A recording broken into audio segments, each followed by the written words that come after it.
Hi, this is Majinoni, and here's my review for Thanos Imperative, issue 2 of 6, and Daredevil 508. This is a Shadowland crossover. There's going to be some spoilers, so if you haven't read your books, feel free to come back later. I'm going to do Thanos Imperative 2 first.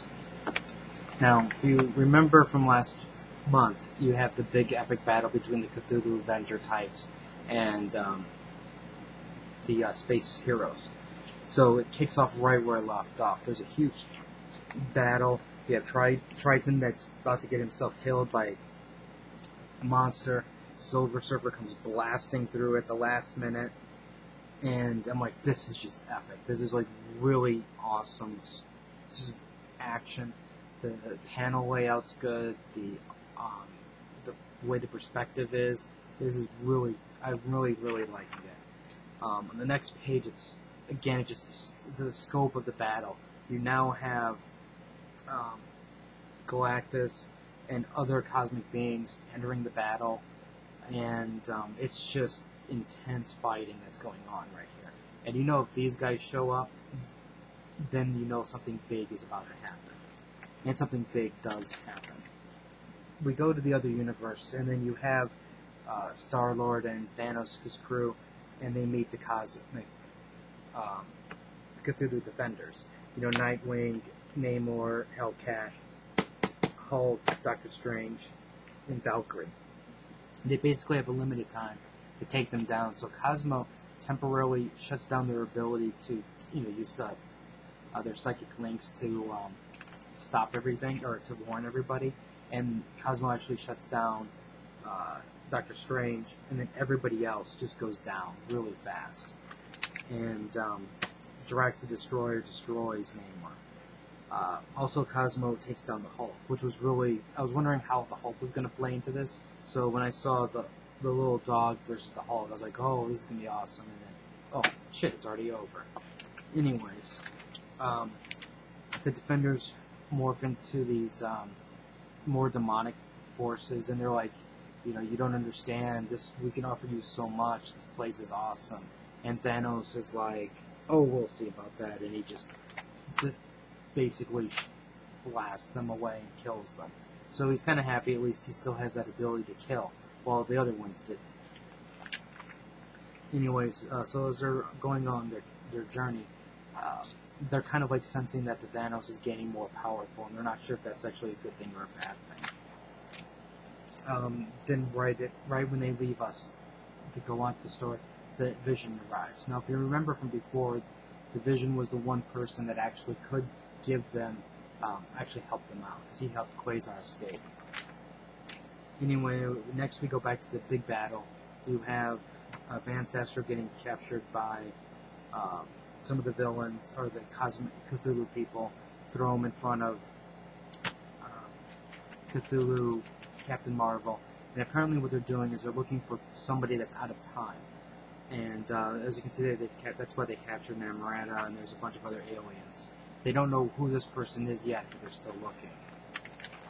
Next up, now this part was really, I was like, wow. It's like a wow moment. Now, we've already got the teaser of the cosmic entities there. Well, there's more now.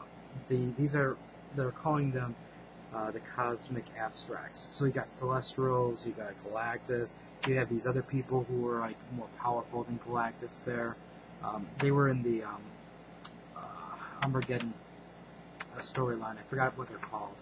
But anyways, there's this massive battle that's going on in here, and I'm like, I just wish that we could spend like maybe 10 issues in here animated. 12 issues, okay, 12 issues animated in here, just from this. I think there's so many potential stories in here that would be kick-ass that I feel cheated. So anyways, you have Silver Surfer, Nova, and Quasar blazing a trail through this battling, and then Nova senses that there's something that's going on, something that's coming through the gateway. And you figure if you have these cosmic abstracts on one side, something big is eventually going to come up from the other side. And sure enough, can you guess what this is? Galactus. Their version of Galactus comes plowing through. and they're basically calling it the Galactus engine. Awesome. I was like, oh, yes, indeed, this is going to be awesome. So, great story, great art, great panel layout, the way they designed or laid out the panels, the sequencing of the action. Totally loved the story.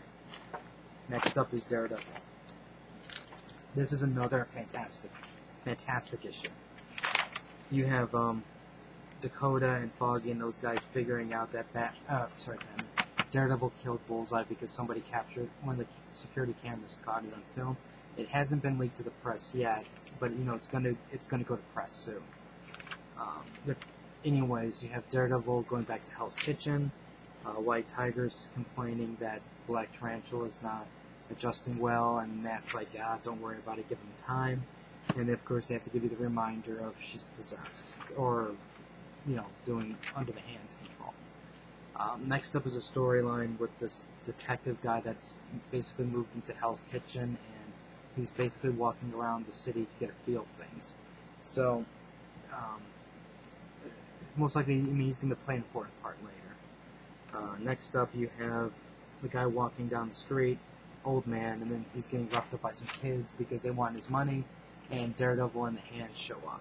So basically what Daredevil's done with the Hand is there's checkpoints everywhere where there's ninjas, and there are patrols to make sure that the streets are safe. And, for lack of a better way of doing it, the streets of Hell Kitchen will actually get technically safer. Technically. Anyway, so they just destroy these kids, and they make an example out of them. You have bloody handprints on their faces, thief, and blood. And I thought this was like a really, really powerful page. I think that, when you look at the art, how the artwork changed back to a more dark and grittier, less cartoony, comic-y look, I think it was definitely all for the better.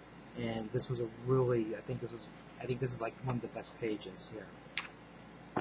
Next up, you have Foggy and Dakota. They're trying to talk to Matt, and they basically see that the streets are all blocked off, so this way nobody can get through.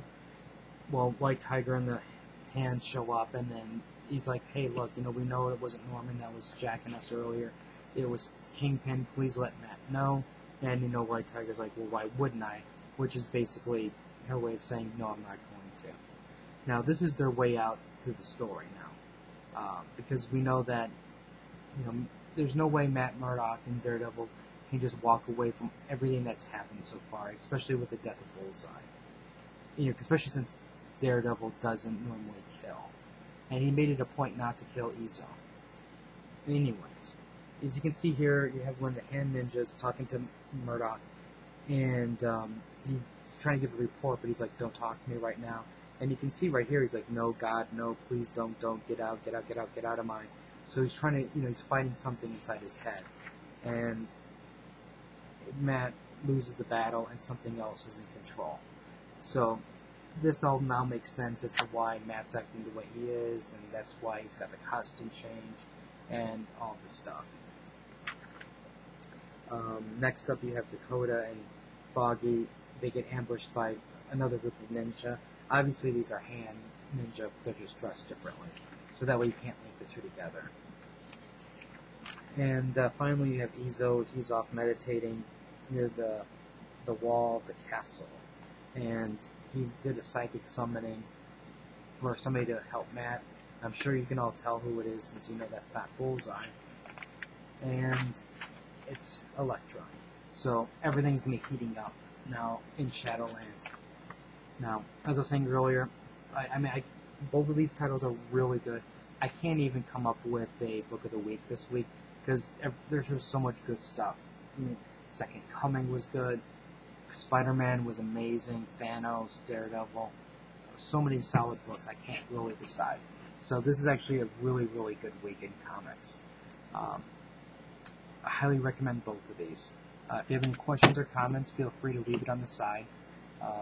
Are you guys following the space story? If so, what do you think of it so far? If you have any other questions, feel free to leave it. Subscribe to the channel. Until next time.